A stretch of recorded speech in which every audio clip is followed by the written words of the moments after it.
What is heat? When two systems which are at different temperatures are placed together, the final temperature reached by both systems is somewhere between the two starting temperatures. This is a common observation that many of us have seen. Humans have long sought for a deeper understanding of such a phenomenon. Let us look at it in detail. In the beginning of the 19th century, this phenomenon was explained by assuming that the material substance, which they named caloric, had existed in every body. It was believed that a body at a higher temperature contained more caloric than one at a lower temperature, and when the two bodies were put together, the body rich in caloric lost some to the other until both the bodies reached the same temperature. The caloric theory was able to describe many processes such as the mixing of substances in the calorimeter or heat conduction in a very satisfactory way. However, the concept of heat as a substance whose total amount remained constant eventually could not stand the test. Nevertheless, we still describe many temperature changes as the transfer of something from one body at a higher temperature to one at a lower, and this something is what we basically call heat.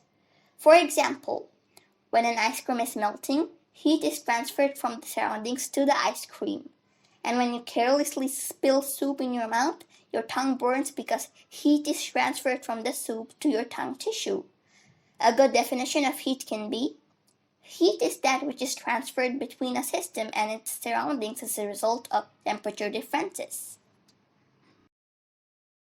Over time, it became generally understood that heat is a form of energy rather than a substance. The first satisfying evidence that heat was not a substance was given by Benjamin Thompson. He was an American who later became Count Rumford of Bavaria. At the end of the 18th century, the predominant theory of heat was the so-called caloric theory, according to which heat was a fluid substance that flowed into bodies when they were heated and flowed out of them as they cooled. Rumford had observed many situations which the caloric theory couldn't answer. He was then constantly looking out for evidence to defy this theory. Rumford noticed something while supervising the boring of the cannon for the Bavarian government. For the prevention of overheating, the bore of the cannon was kept full of water. The water was replenished again as it boiled away during the boiling process.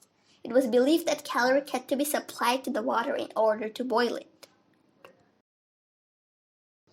Rumford devised an experiment in which he used a blunt borer to maximize the heat produced. He was able to boil large quantities of water by the heat produced from using the blunt borer on the sealed cannon containing the water. The friction due to the surface of the borer and cannon rubbing against each other was clear to be that which resulted in heat. Since the heat generated from friction was inexhaustible, the big takeaway from this experiment was that anything which could be produced without limitation could not be a material substance, such as caloric fluid, thus disapproving the then popular belief that heat was a fluid substance.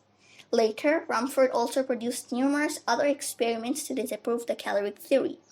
Later in the 19th century, the concept of heat as a mode of motion was generally adopted. Now we understand that the mechanical work expended in the boring process was the reason of the creation of heat. But now, the whole process is viewed as a transformation of energy from one form to another, and that the total energy is conserved. Rumford's work contributed to what was later known as the mechanical equivalent of heat. That is the idea that motion and heat are interchangeable. Inspired by Rumford, James Joule worked on this fundamental idea, eventually establishing the principle of conservation. The principle of conservation of energy states that energy can neither be created nor destroyed. It can only be transferred from one state to another.